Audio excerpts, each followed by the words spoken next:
The word apocalypse is a Greek word that means unveiling or revelation. And an apocalypse is actually an unveiling of heavenly secrets in its theological definition. It's God opening heaven to reveal something. Apocalyptic writings were suppressed by the authorities because symbolically they presented dangerous ideas, like the defeat of imperial tyrannies such as the Roman Empire. And the revelation usually is about how soon is the end of the evil age that is all around us, this age of injustice and impurity and violence. It's not about the end of the world as we use the expression, it's about the end of evil. How long, O Lord, will it go on? God will overcome someday, but how soon? We often see people writing apocalypses around times of great persecution. This is true of John's revelation in the Bible, as is true for the apocalypse of Peter. In the 2nd century, many Christians believed the apocalypse of Peter was spiritually inspired. Perhaps this was the reason it was seriously considered for inclusion in the New Testament. When Eusebius talks about the books that are accepted, disputed, and rejected, in the disputed columns, in other words, the ones that could go in or out, he puts the Apocalypse of Peter and admits it was very, very popular. In fact, he has more doubts about the Apocalypse of John, which is the one in our New Testament we call the Book of Revelation. He's very unsure about that, but the Apocalypse of Peter is really one he seriously considers. Peter's Apocalypse graphically describes the classes of sinners and their sins, their punishment, and the salvation of the righteous. It gives a revelation of what hell looks like in gruesome detail. It's like looking at one of those medieval paintings. If you're a blasphemer, you're hung up by your tongue. If you're a fornicator, you are hung up by the appropriate male appendage. We have people hanging by their hair, fornicators, people who are sexually attractive. We have people, usurers, being punished in their particular way. I believe they're up to their knees in filth, and various other things, blasphemers. And we also have, very specific to the Apocalypse of Peter, people who are being punished who testify against martyrs, who are people who led to the martyrdom of individuals, no doubt, in the community of the author of the Apocalypse of Peter. Peter's Apocalypse suggests there is a way out of punishment for evildoers. Perhaps it was this idea that led to its exclusion from the Holy Canon.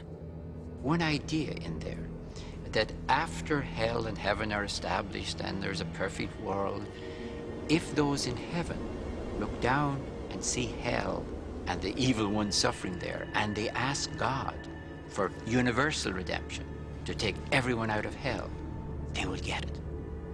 Now, this is an extraordinary idea.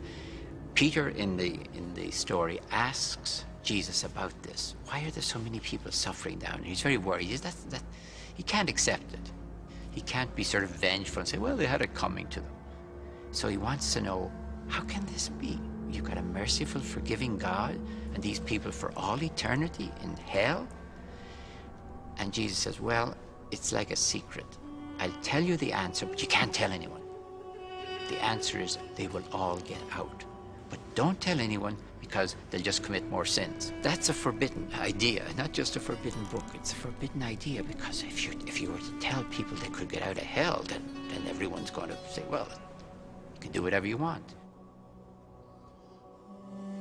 There was a second Apocalypse of Peter, a Gnostic text that contained yet another scenario of the end times.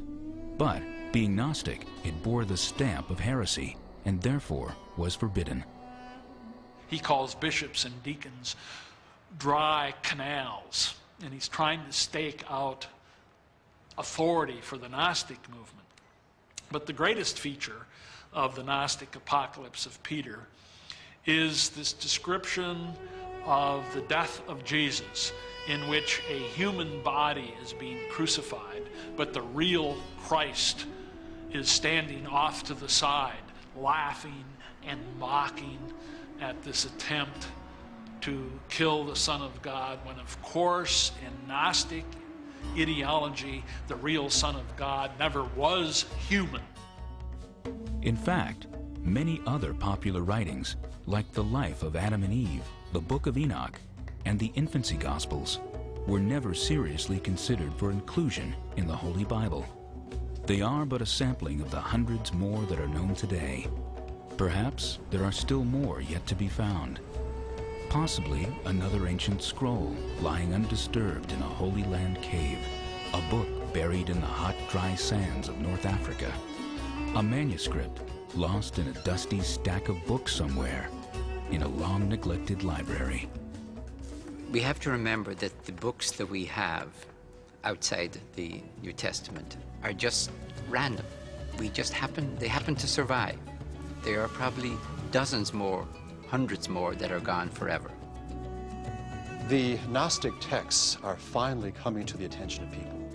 They were texts that were hidden away, they were buried in the sands of Egypt. There are Greco-Roman and Jewish and Christian, Islamic, Cathar materials all together in these texts. I think when we only have the canon to work with, we tend to see early Christianity very, very narrowly. And the reality is, when we go back and we look at just this amazing variety of texts, that we understand that people had various different ways of looking at who Jesus was, what his relationship to God was, what his relationship to the individual believer was. And that, to me, is the tremendous loss of only having a select few books which have traveled through history in the canon.